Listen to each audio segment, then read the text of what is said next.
Hello everyone, कैसे हैं आप सब और कैसे चल रहे हैं आपके एग्जाम्स। मुझे कमेंट्स में लिखकर ज़रूर बताएं। MEG 05 के कुछ इंपॉर्टेंट क्वेश्चन आंसर्स कवर करेंगे आज के इस वीडियो में। आपकी एक रिवीजन हो जाएगी, प्रोवाइडेड कि आपने ऑलरेडी प्रिपरेशन की हुई है, तब ये वीडियो आपके बहुत काम आएगा। जून 2025 एंड दिसंबर 2025 के लिए बैचेस चल रहे हैं and if anyone wants to join the live session they can. The link to connect us is given in description. This video is made of all the important topics जो कि repeat होते आए हैं regularly. Do not take this as a guess paper कि इसी में से questions आएंगे. Nothing like that.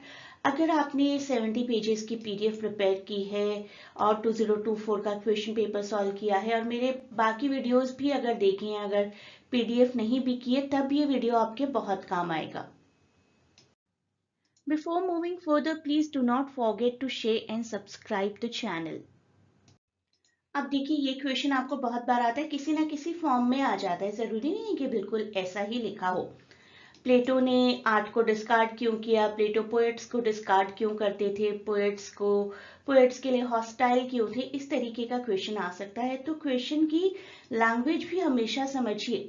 बहुत बार ऐसा हो सकता है कि एक क्वेश्चन किसी तरीके से थोड़ा घुमा फिरा कर आया आपको एग्जाम में, तो कंफ्यूज नहीं होना है, आंसर को अच्छे से समझेंगे तो क्वेश्चन भी समझ जाएंगे एग्जाम में।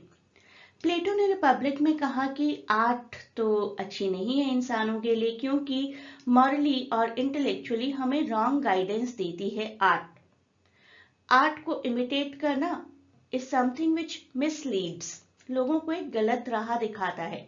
तो ही यूज्ड टू से कि आर्ट में तो सिर्फ और सिर्फ इम्परफेक्शन है।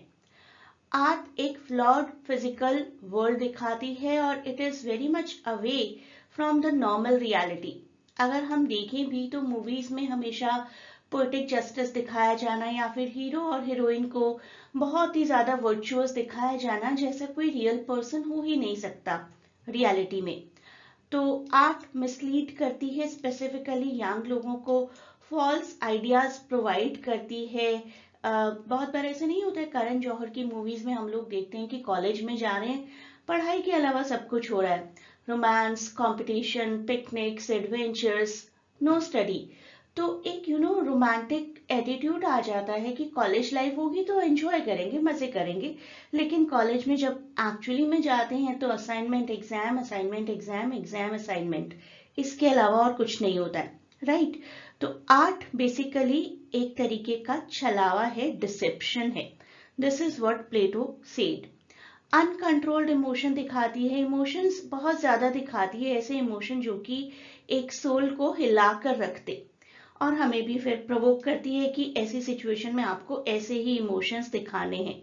सोल को करप्ट करती है, इमोशंस पर ज्यादा फोकस करती है, रीजन को अवॉइड करती है आर्ट, और डिस्ट्रैक्ट कराती है हमें हायर परस्यूट से। हायर परस्यूट्स क्या होने चाहिए कि इंसान के इंसानियत, ह्यूमैनिटी।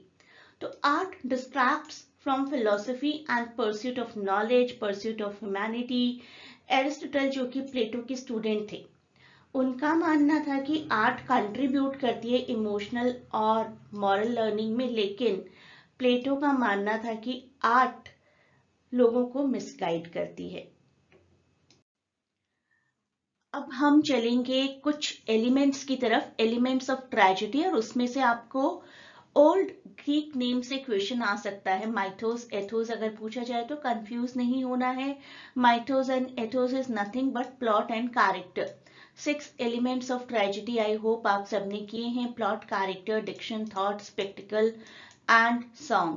प्लॉट जिसमें बिगिनिंग, मिडिल, एंड होता है, चेन ऑफ इवेंट्स होती है, इसी के अंदर पेरिपेटाया और एनाग्नोरिसिस जैसे एलिमेंट्स भी होते हैं, इनके बारे में भी अभी बात करेंगे। कैरेक्टर्स तो आप जानती हैं, हीरो, हीरोइन, हीरो का कैरेक्टरिस्टिक किस तरीके का है, हीरोइन का किस तरीके का है, उनका डाउनफॉल क्यों होता है, all the features related to the characters. Diction is the kind of language used by the writer. Thought is the soliloquies delivered by a character. एक character का व्यू पॉइंट हमें किस तरीके से पता चल रहा है, that is the thought. Spectacle, stage की setting and song, the background music or any song sung by any character, any poetry recited by any character. पेरिपेटाया का आपको क्वेश्चन अलग से आ सकता है, जिस भी एलिमेंट की अभी मैंने बात की है पार्ट ऑफ द प्लॉट, उसका क्वेश्चन आपको अलग से भी आ सकता है और most probably it will be part of short notes. तो पेरिपेटाया एक ड्रामेटिक टर्निंग पॉइंट होता है एक ट्रेजेडी में, जहां से हमारे प्रोटैगनिस्ट की सिचुएशन चेंज हो जाती है अनएक्सपेक्टेडली। गुड टू बैड होता है, जनरली गुड टू बैड होता है, और प्रोटैगनिस्ट के ही ट्रैजिक फ्लॉ का आउटकम होता है पेरिपेटाया। प्रोटैगनिस्ट में एक ट्रैजिक फ्लॉ होता है जिसको हम हमर्शिया भी कह सकते हैं। हमर्शिया क्या होता है ये भी हम अभी पढ़ेंगे। अगर आपने कभी इडिपस रेक्स पढ़ा है या फिर इवन हैमलेट पढ़ा है तो आप जानते होंगे कि हैमलेट में प्रोटैगनिस्ट जो है हमारे Hamlet, he keeps on delaying his decisions. आज नहीं कल करेंगे, क्लॉडियस को मारना है चलो कल नहीं परसों मार लेंगे, मारना है तो मार देंगे कभी भी। वो डिले करते करते करते उनका खुद का फॉर्च्यून चेंज हो गया। तो उनका खुद का फॉर्च्यून अगर उनके खुद के एक ट्रेजिक फ्लॉ की वजह से चेंज हो गया तो that is what we call peripeteia. Oedipus Rex में इडिपस को डिस्कवरी होती है कि उन्हें अपने फादर को मारना था और मदर से शादी करनी थी, और वो प्रोफेसी, वो भविष्यवाणी उन्होंने फुलफिल कर दी है। उसके बाद उनकी राजा की पोजीशन चेंज हो जाती है। He was a very prestigious king और अपने आप को ही एग्जाइल कर लेते हैं।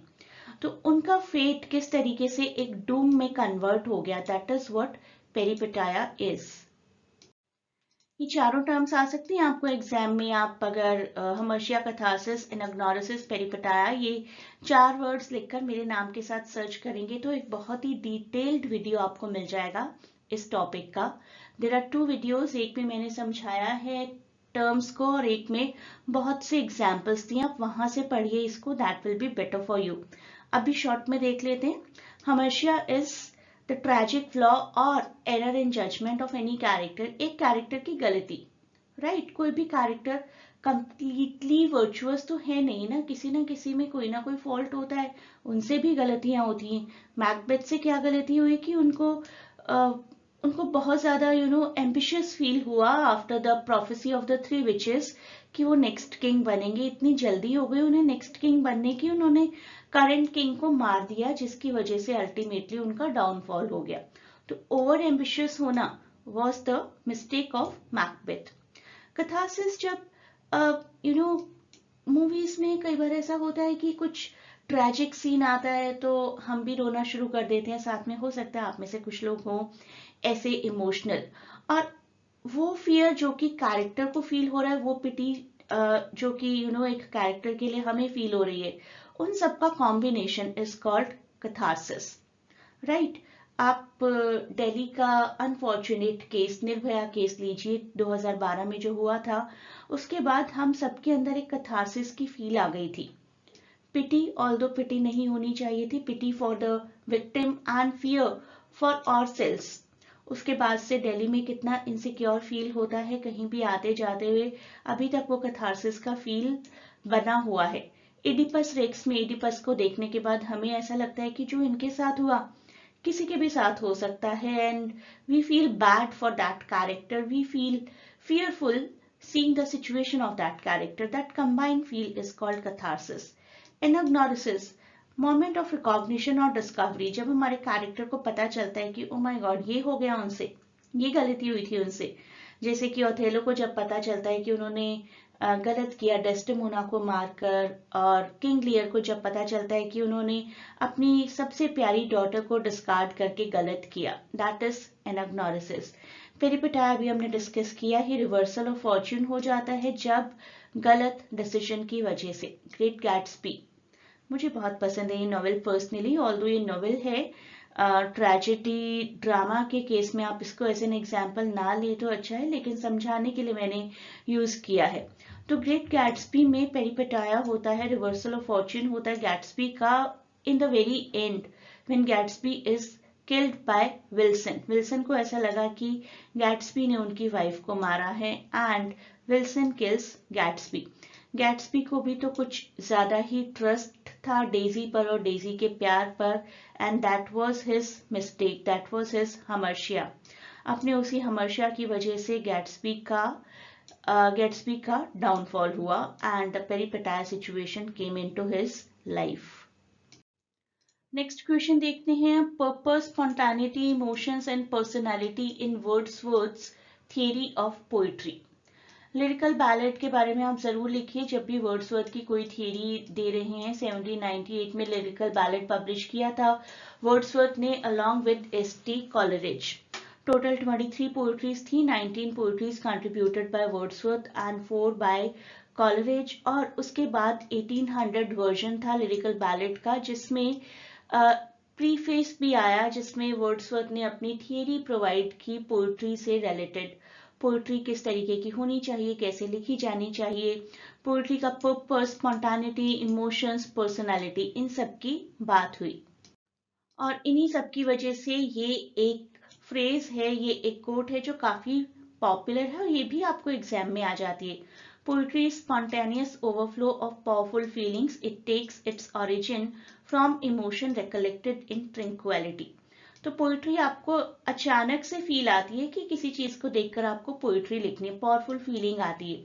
उसके बाद जब आप शांति से कहीं बैठते हैं तभी आप उस पोइट्री को उस फील को पोइट्री में कन्वर्ट कर पाएंगे। तो वापस आ जाते हैं अपने क्वेश्चन की तरफ। पोइट्री का पर्पस क्या होना चाहिए? Poetry should give some moral message to the reader. Poet के इमोशंस, नेचर की बात, ये सब कुछ होना चाहिए पोइट्री में। और ऐसा लगना चाहिए कि पोइट्री आपने जबरदस्ती नहीं लिखी है, आपको एक किसी भी एलिमेंट को देखकर, एक ट्री को देखकर, एक बर्ड को देखकर, एक माउंटेन को देखकर एक फीलिंग आई होगी एक पोएट को कि मुझे इसके बारे में कुछ लिखना है, और वो स्पॉन्टेनियस ओवरफ्लो हुआ होगा फीलिंग्स का, जिसको कि एक्सप्रेस किया गया। इट इज नॉट लाइक कि गन पॉइंट पर आप कोई पोएट्री लिख रहे हैं। पोएट्री में पोएट के इमोशंस, जेन्युइन इमोशंस क्लियरली नजर आने चाहिए, और पोएट की पर्सनालिटी, पोएट को एक्सप्रेस करना चाहिए अपना खुद का एक्सपीरियंस, अपनी पर्सनालिटी, अपनी ऑथेंटिसिटी पोएट की पोएट्री में नजर आनी चाहिए। Next is fancy and imagination, romantic criticism का पार्ट है ये, concept given by ST. Coleridge. Fancy and imagination Biographia Literaria का वर्क है। इन दिस वर्क कॉलरिज ने एक्सप्लोर किया है difference between fancy and imagination. तो फैंसी उन्होंने बताया कि एक मैकेनिकल प्रोसेस है ह्यूमन माइंड का।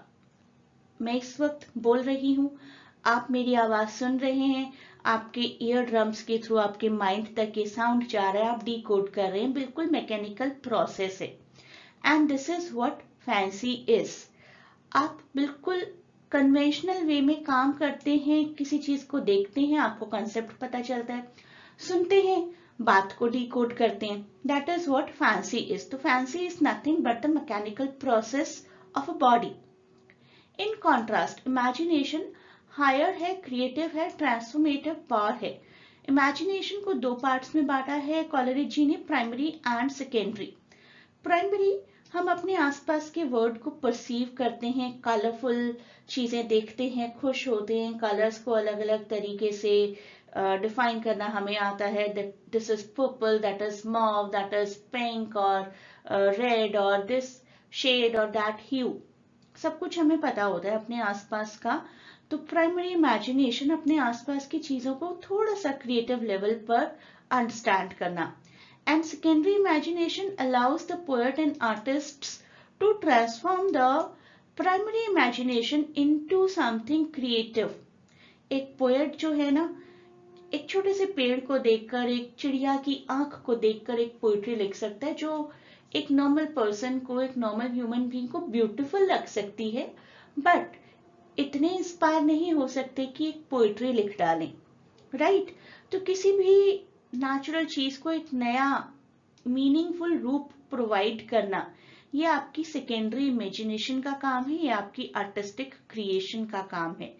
तो fancy, just the mechanical process of the body, primary imagination to perceive the colorful, beautiful, natural world around you, secondary imagination to take inspiration from the things around you and to be able to be creative about it. It can be a painter, it can be a poet, it can be any other artist. अब चलते हैं intentional और affective fallacy की तरफ, जो कि new criticism के concept हैं given by Wimsatt and Monroe Beardsley. Fallacy का मतलब समझते हैं। फेलेसी का मतलब होता है गलती। इंटेंशनल वो गलती जो हम किसी टेक्स्ट को जज करते हुए करते हैं जब हम उसे उसके राइटर के साथ एसोसिएट करते हैं। और अफेक्टिव फेलेसी हम सिर्फ अपने ऊपर क्या इम्पैक्ट हो रहा है वो देखते हैं, यूनिवर्सली जज नहीं कर पाते। तो इंटेंशनल फेलेसी ये देखना कि अरे जेन ऑस्टन ने प्राइड एंड प्रेजुडिस क्यों लिखी, शायद खुद बड़ी डेस्परेट रही होंगी शादी को लेकर। तो जेन ऑस्टन ने तो लिखा और छोड़ दिया, हमें नहीं पता उनकी क्या इंटेंशन रही होगी। She died 200 years back. अब जानकर क्या करेंगे हम, उनकी इंटेंशन क्या रही होगी। इंटरप्रेट करते हैं ना आज के टाइम के हिसाब से। This is what these people said. So if someone reads a poem and argues, the poet must have meant this because they experienced that in their life. Poet का मतलब ये रहा होगा। टी.एस. एलियट ने ये सोचकर लिखी होगी पोएट्री, जेन ऑस्टन ने या चार्ल्स डिकेंस ने ये सोचकर कोई किताब लिखी होगी। वो जो सोचते थे वो सोचते थे and they are not here now, right. तो आज की डेट में यूनिवर्सली इम्पैक्ट क्या आ रहा है उस चीज का, उसके हिसाब से एनालाइज करना चाहिए according to these two people. और अफेक्टिव फेलेसी सिर्फ अपने ऊपर क्या इम्पैक्ट हुआ ये सोचकर तो आप किसी चीज को जज नहीं कर सकते। आपको कोई चीज वंडरफुल लग सकती है, आपको कोई चीज पैथेटिक लग सकती है। आपका कल हार्ट ब्रेक हुआ है, आज एक रोमांटिक नॉवल पढ़ेंगे तो आपको बिल्कुल खराब लगेगी कि देयर इज नो रोमांस, प्यार मोहब्बत जैसी कोई चीज नहीं है इस दुनिया में। How can it be possible, सिर्फ आपकी फीलिंग है वो, बाकी सबकी नहीं है। तो आपको किसी चीज ने सैड किया, आपको किसी चीज ने हैप्पी किया, दैट डजंट मीन कि everyone will take the same impact. तो अगर हम सिर्फ अपने हिसाब से जज करते हैं then it is affective fallacy, और सिर्फ राइटर के हिसाब से जज करते हैं then it is intentional fallacy. Next is superstructure in Marxist theory. Superstructure and base, ये क्वेश्चन आपको आ सकता है एग्जाम में। Superstructure is all the structures. Government एक स्ट्रक्चर है, मीडिया एक स्ट्रक्चर है, लॉ एक स्ट्रक्चर है, रिलीजन एक स्ट्रक्चर है, एजुकेशन एक स्ट्रक्चर है। तो ये तो हो गए हमारे सुपरस्ट्रक्चर। ये स्ट्रक्चर्स किस किस चीज से मिलकर बने होते हैं, जैसे कि गवर्नमेंट बनी होती है of all the political laws, rules, regulation, people, voters, हमारे जितने भी मिनिस्टर्स हैं उन सब से मिलकर गवर्नमेंट बनी होती है। तो गवर्नमेंट अपने आप में एक सुपरस्ट्रक्चर है और उसका बेस क्या हुआ, वो सारी चीजें, वो सारे एलिमेंट्स जो कि गवर्नमेंट को बना रहे हैं। मीडिया का एलिमेंट हुआ all the newspapers, all the people who are the reader of newspaper, all the news channels, media personalities, all the watchers जो कि मीडिया को मीडिया के थ्रू कुछ ना कुछ नॉलेज गेन करते हैं। जैसे कि जब हम न्यूज देखते हैं तो हम मीडिया का एक बेस बन जाते हैं, क्योंकि मीडिया को अगर देखने वाले ही नहीं है तो फिर वो सुपरस्ट्रक्चर कैसे बन सकती है। लॉ का superstructure, all the rules of laws, all the rule breakers, even rule followers, courts, जजेस, पूरा सिस्टम। रिलीजन, रिलीजन में बिलीव करने वाले लोग, all the religious buildings, religious people, ये सब मिलकर रिलीजन बनाते हैं। तो रिलीजन अपने आप में एक सुपरस्ट्रक्चर है, जो भी मिलकर रिलीजन बना रहा है वो उसका बेस है। Education, all the knowledge, all the books, all the schools, institutions, teachers, students, ये सब बेस हैं एजुकेशन नाम की सुपरस्ट्रक्चर का। तो बेस किसी भी सुपरस्ट्रक्चर की एक फाउंडेशन, जैसे कि प्रोडक्शन एक सुपरस्ट्रक्चर है, उसका बेस क्या हुआ, labour, technology, land, labour, capital, entrepreneur. Superstructure वो इंस्टीट्यूशन, वो आइडियोलॉजी जो कि बेस पर बनाई जाती है। Politics, law, culture, religion, media, education, even family एक सुपरस्ट्रक्चर है। और उसका बेस क्या हुआ, part of the family, family members का आपस में relationship, that is what will make a family. Next question Virginia Woolf ji के बारे में है। 1929 में उन्होंने एक स्पीच डिलीवर की थी कुछ यूनिवर्सिटीज में, जिसको बाद में एसे में कन्वर्ट किया गया, अ रूम ऑफ वंस ओन। तो उस एसे में जेंडर और क्लास से रिलेटेड उनके व्यू पॉइंट्स क्या थे, या जनरली इस एसे में उनके व्यू पॉइंट्स क्या थे, वहां भी आंसर यही होगा। तो उन्होंने कहा कि एक फीमेल को, एक विमेन को फाइनेंशियल इंडिपेंडेंस की जरूरत होती है, और एक्चुअल में नॉट मेटाफोरिकली, एक स्पेस की जरूरत होती है जिससे वो क्रिएटिव बन सके। जब भी हम राइटर्स की हिस्ट्री ढूंढते हैं, हमें शेक्सपियर तो नजर आ जाते हैं, हमें चार्ल्स डिकेंस तो नजर आ जाते हैं, लेकिन फीमेल्स को बहुत ढूंढना पड़ता है, हमें फीमेल राइटर्स को बहुत ही ज्यादा खोजना पड़ता है। विक्टोरियन एरा में फिर भी फीमेल राइटर्स रही हैं, लेकिन एलिजाबेथन एरा में ढूंढने से भी नहीं मिलती। तो पेट्रियार्कल सोसाइटी को वो क्रिटिक करती हैं जिन्होंने फीमेल से उनकी क्रिएटिव होने की अपॉर्चुनिटी छीन ली, और literary canon has been dominated by men because there was only Shakespeare, no sister of Shakespeare. तो वॉल्फ कहती हैं कि डिस्टिंक्ट फीमेल वॉइस का होना भी बहुत जरूरी है लिटरेचर में। तो इस तरीके से वो जेंडर डिस्क्रिमिनेशन किस तरीके से हुआ लिटरेरी फील्ड में उसको पोर्ट्रे करती हैं, और ऊपर से क्लास डिस्क्रिमिनेशन भी हुआ। वॉल्फ एक्नॉलेज करती हैं कि क्लास भी इम्पैक्ट करती है विमेन की ability to achieve independence, with lower class women facing greater obstacles, क्योंकि उन्हें कम रिसोर्सेज में अपना घर चलाने की जिम्मेदारी होती है। क्या ही सोचेंगी वो कोई राइटर बनने के बारे में, फाइनेंशियल इंडिपेंडेंस और स्पेस जैसी चीज तो वो सोच ही नहीं सकती। She critics the rigid class system that limits women's autonomy and opportunities, कि एक फीमेल को, पहले तो एक फीमेल को राइटर बनने से, क्रिएटिव होने से रोका जाता है, कहीं ना कहीं किसी तरीके से अगर एक वेल्दी फीमेल खुद को मैनेज कर भी ले क्रिएटिव होने के लिए, एक पुअर फीमेल तो बिल्कुल भी नहीं कर सकती। She will be just cloistered in the four walls of her house. How does Simone de Beauvoir demonstrate bias against women as man's other?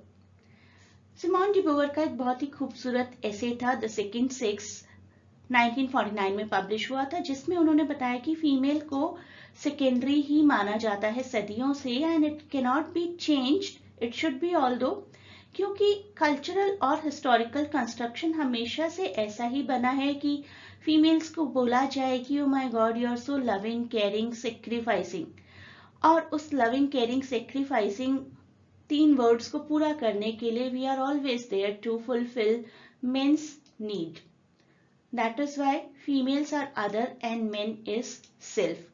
Literature में इसी तरीके से पोर्ट्रे किया गया है, फीमेल को सबॉर्डिनेट दिखाया गया है। अगर हम एडम एंड ईव की स्टोरी भी देखें तो ईव को हमेशा कॉज माना जाता है of man's fall, cause of war Draupadi, cause of destruction Sita, cause of destruction Helen of Troy.